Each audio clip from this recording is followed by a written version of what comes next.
That's not Glenn, is it? This is Glenn, yeah. Oh, hi there, Glenn. Bit of a weird one. We've never spoken before. Can I fly through in 30 seconds why I've chosen to call you? And if it's not relevant for you, we can leave it there. Is that fair? Sure, what's up? Amazing. So I'm typically invited in by founders and CEOs who, if they're honest with themselves, might be facing one of the following challenges. So it could be that you are struggling to get in front of more people, so you're seeing an inconsistency in your pipeline, or it could be that you're struggling to get in front of the right kinds of people, which means you're having these feast and famines where sometimes you've got a really busy pipeline and then some days nothing's closing. Or it could be that you're looking to break into a complete new sector, but you don't know where to start or how to go about that. I do have a feeling you might tell me that none of those problems exist and actually everything's perfect. I know we're doing okay. You're doing okay. I guess out of the three things that I mentioned, did any of them stand out to you in particular, whether it be quantity, quality, or new sector? Nah, the problem is, though, it can't be AI automated. I mean, I build stuff in Fable and Codex and all that. The problem is that we have a very high client minimum. We do a lot of screening before we even reach out to anybody. Mm-hmm. And automating it, I mean, it's like in a perfect world, we should be sending 2 high-quality outreaches a day, but we actually buy the product, take photos, do stuff on spec. We qualify where they can't be working within their agency. They have to be willing to spend $200,000 up front with us, no questions asked. And yeah, it's, I've talked to Fortune 500 companies that want to spend $10,000.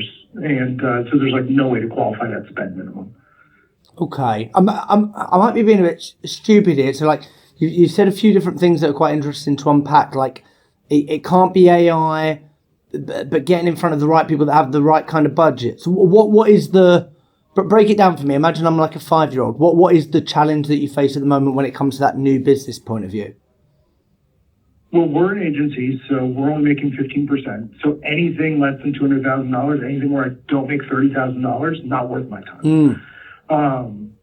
So there's that. Mm-hmm. Then 2, it's like we don't poach anyone that's working with another agency. So the first thing we have to do is make sure they're not working with any other agency in the influencer space, which is not easy because it's not like ad agency where it's of record. You have to have the right tools to find out, like, are they working with a YouTube agency? Are they working with a podcast agency? Like, it's very specialized. Mm-hmm. But then even if all that's right, and even if I email the CEO and start going down, even if I buy the product and take a photo, I can get someone on the phone who's got multi-million-dollar marketing budgets and they want to spend $10,000. So it's like, it is a numbers game, but unfortunately, because we have to get people on the phone ahead of time, like it's cumbersome. Like referrals and personal introductions are what work best for us. Okay. How long have you spotted this being a problem in your world? I've been doing it for my agency for 10 years. I've been in this industry 15. It's been a problem all 15. Wow. Like, you never know if somebody's willing to drop 6 figures on a brand new advertising channel, right? Like, you just don't know until you get them on the phone. And, it's frustrating, but I don't think the key is just doing like AI outreach, because even the signals, like even if we know all the signals, right? Like I've walked through the stacks, I've built my own NAM workflows. Even if they've gotten their job postings that they're hiring someone to do podcasts, they're hiring someone to do podcasts to like spend $10,000 or maybe even less. Like there's no signal whatsoever that signifies, unless they're already doing it. If they're already doing it, like then that's easier, and we can do that outreach if we know they're doing it direct and pitch them. But just getting that new business, it is very challenging on cold outreach. Inbound has been far more effective for us, and like our SEO is great. We're like top on our search terms. Referrals are great. I mean, we're up 20% year over year. I always want to be doing better and making more, but believe me, I've spent extensive time trying to crack this. We've tested AI outreach services. I've sat through the demos and I've built my own stuff, and it's just never know you're gonna get them on the phone.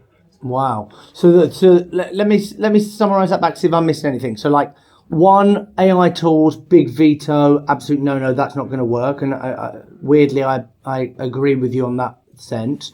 2, there has to be an element of like the right person at the right time. It feels like some element of cold outreach is good, but you don't have the time. Am I missing that?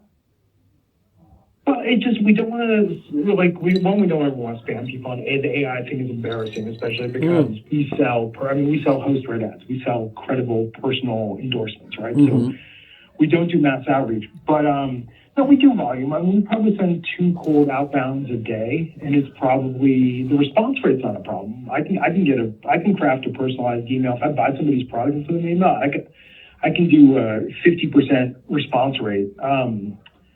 If we do it right. But even with everything, by the time I'm saying, we can get, of that 50%, we can get probably another 50% of them on the phone. So let's say that's, it's like we get half response, half to phone call, 25. Of those 25, maybe it's 5% that like want to move forward with something. And of those 5, maybe it's one of those 5 that like actually wants to spend a few $100,000. But remember, it's like, but it's kind of weird though, right? Because you get somebody on a phone call. I mean, it's kind of like your thing, right? It's like, okay, so you're calling me cold, right? So if I turn around and I'm like, yeah, I want to work with you, but I want to spend $100. You're like, well, that's not enough. I'm like, hey, bro, you called me. So if I call somebody cold outreach and then I get them on a call and I'm like, you got to spend $200,000, they're like, yeah, that's insane. Can I be really honest with you for a moment, Glenn? Sure. I mean, we've only been speaking for a few minutes. You're a very personable guy. How come you don't do what I do? Like, how come you don't do what I do on a daily basis to like 30 people? You'd probably be closing deals left, right, and center. It's a $200,000 or even $100,000. That's the problem. No, people want to work with me. I mean, I do a podcast about this. I speak at conferences. Like, I'm kind of a big deal. But no, it's a 6-figure equation. People, if I could do this for $5 or $10,000, I'd be doing that all day. But we only keep 15% of that. My time's worth about $1,000 an hour. So that's the problem. It's like I can call people. People will talk to me all day long. But people who give me $100,000, people like me. They don't like me that much. Okay, so and you've spotted this as a challenge for 15 years. So it feels like if you don't solve it, like if you don't crack that like cold piece of the puzzle where you're constantly hunting, it sounds like through the podcast, through the stages, through the referrals, you're getting enough. Like you don't actually need more. Oh yeah, I'm worth 8 figures, man. I'm good. This can all disappear tomorrow. Okay, I'm fine. So it doesn't. Am I right in thinking it doesn't really sound like a huge challenge? I mean, I'd like to make more. I'd like to maybe buy a Cybertruck or something. No. More money. But yeah, if it's not easy though, you know what I mean?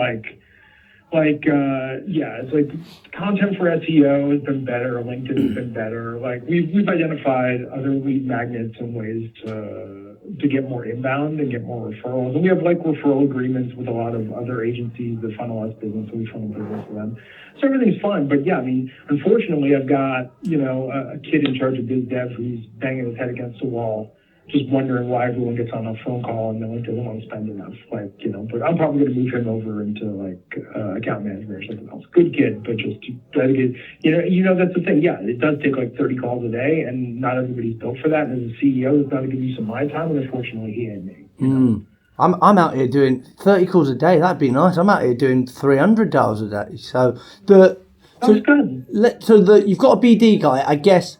So I run a sales agency where we do this on behalf of like marketing and advertising clients. So like if you were, I guess you've had this problem for 15 years, like this challenge, whatever it is. Like, so if you were building out the ideal solution, what do you think that would look like?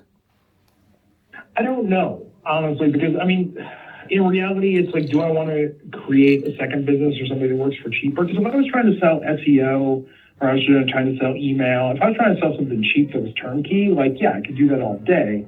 But I'd rather get $100,000 clients than $101,000 clients, or $10,000 clients, right? Like the more money people spend, the easier they are to deal with. It's weird how that works. So I don't know what the answer is. If I did, I probably would have done it, but I don't know this. But that's the thing. It's like I could have people cold calling. I could have you cold calling on my behalf, but it's like, would you want this? Would you want Joe Rogan to do your ad? Would you want to work with, Huberman? Would you want to work with this? And every brand's going to tell you, yeah, and say, great. Will you give us $200,000? And they're going to be like, well, send us over a proposal, and maybe I could show something to my CEO. But you're not going to close anybody on the phone cold. Most I've ever closed, like just over email from a cold email, was $50,000. No, $75,000, and that was just over email, no phone call.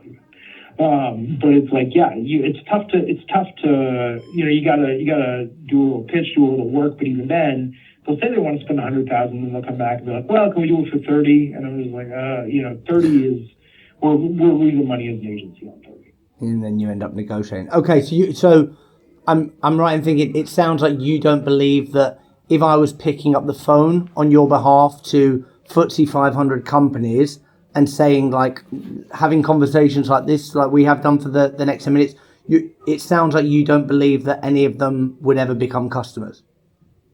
No, I think they're going to want a proposal, and I think they're going to want like a whole song and dance, and maybe some of them do, but it just means we're going to have to do more work for stuff that might not happen, or is likely not to happen, right? Because we're trying to persuade. See, this is the difference between qualified versus unqualified. Qualified means like if somebody calls me and they're like, hey, we have a budget for podcasts, and we want to do podcasts, then I'm trying to win that budget. What you're talking about is we're trying to get them to create a budget, and it's a lot more work to get somebody to create $100,000, $200,000 and spend than it is to convince them to spend their existing budget with you.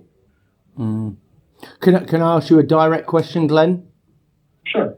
Are you completely closed off to new ideas on how you could possibly get in front of those clients that have the right kind of budget and are willing to have a conversation?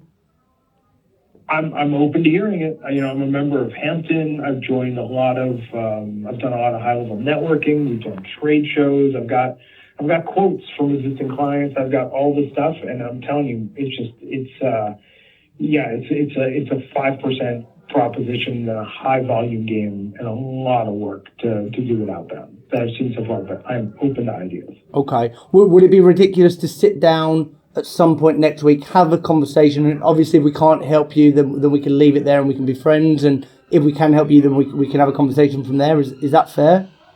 I'll hear you out. on if you got a new approach to it. So my calendar invite, we'll figure out something for next week. Sure. Do you have your calendar in front of you now, or? No, I'll just send you a Calendly link. That's the easiest way. Okay. Right, I'll drop you an email. Can I ask you a direct question before I let you go, Glenn? Yeah, please. What are the chances that I email you over now and you don't send me your Calendly, I never hear back from you again? No, I'll send you my Calendly. I wouldn't say that I wasn't going to do it. If I said to just email me some info, I'm not going to schedule a call, then yes, high likely that I'd blow you off. But the fact that I'm telling you we'll schedule a call, I will send you the Calendly. Amazing. What was your email again? I just want to confirm I've got the right one. Amazing. Glenn, it's been so lovely speaking to you. I'll drop you an email now, and yeah, let's have a chat next week, and then we'll go from there. Is that fair? Sounds good. Brilliant. Thanks. Take care, Glenn. Bye-bye.